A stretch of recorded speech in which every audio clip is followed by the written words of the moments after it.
గతంలో ఎప్పుడైనా ఈ పథకాలు అందాయా అని అడుగుతా ఉన్నాడు మీ బిడ్డ. అన్న జరిగాయా? జరిగాయక్క? జరిగాయక్క? జరిగాయ తమ్ముడు? జరిగాయ తమ్ముడు? అవ్వ తాతలకు గతంలో ఎప్పుడు జరగని విధంగా అవ్వ తాతలకు పెన్షన్, ఇంటి వద్దకే రేషన్, ఇంటి వద్దకే పథకాలు. నేను అడుగుతా ఉన్నా, ఇప్పుడు ఇలా జరుగుతా ఉన్న కార్యక్రమాలు, ఇంటికే పెన్షన్, ఇంటి వద్దకే రేషన్, ఇంటికే పౌర సేవలు, ఇంటికే పథకాలు, ఇలా మీ ఇంటికే వచ్చే కార్యక్రమం ఇంతకు ముందు ఎప్పుడైనా జరిగిందా అని అడుగుతా ఉన్నాడు మీ బిడ్డ. అన్న జరిగిందా? గతంలో ఎప్పుడైనా జరిగిందా అన్న? జరిగిందే తమ్ముడు? జరిగిందే అక్క?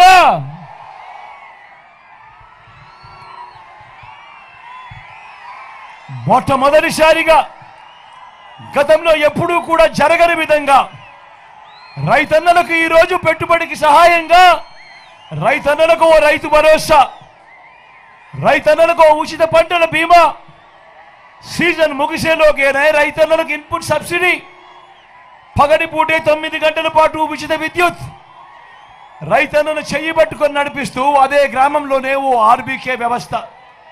నేను అడుగుతా ఉన్నా, ఇంతగా రైతన్నను చెయ్యి పట్టుకొని నడిపిస్తా ఉన్న పాలన గతంలో ఎప్పుడైనా జరిగిందా అని అడుగుతా ఉన్నాడు మీ బిడ్డ. జరిగిందా అన్నా?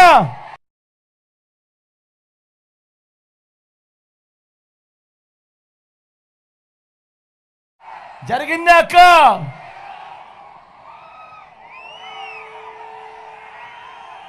ఎప్పుడైనా జరిగిందా అని అడుగుతా ఉన్నాడు మీ బిడ్డ. జరిగిందా అన్నా? జరిగిందా అన్నా? జరిగిందా తమ్ముడు? జరిగిందా తమ్ముడు? జరిగిందా అక్క?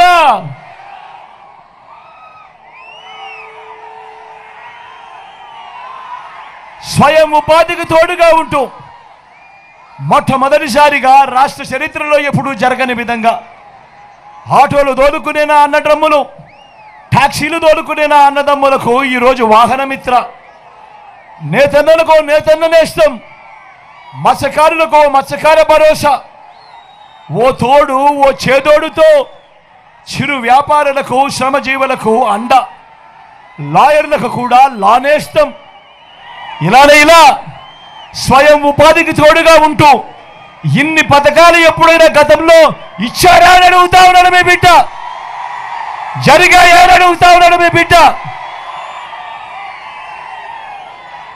పేదవాడు ఆరోగ్యం పరంగా అప్పుల పాలయ్యే పరిస్థితి ఏ పేదవాడికి రాకూడదు అని, పేదవాడి ఆరోగ్యానికి రక్షగా, పేదవాడి ఆరోగ్యానికి రక్షగా విస్తరించిన ఏకంగా 25 లక్షల దాకా ఉచితంగా ఆరోగ్యశ్రీ, ఆపరేషన్ తర్వాత కూడా రెస్ట్ పీరియడ్లో కూడా ఓ ఆరోగ్య ఆసరా, గ్రామంలోనే ఓ విలేజ్ క్లినిక్, గ్రామానికే ఫ్యామిలీ డాక్టర్, ఈరోజు ప్రతి ఇంటి తలుపు తడుతూ కూడా ఈరోజు ఇంటికే ఓ ఆరోగ్య సురక్ష అనే కార్యక్రమం.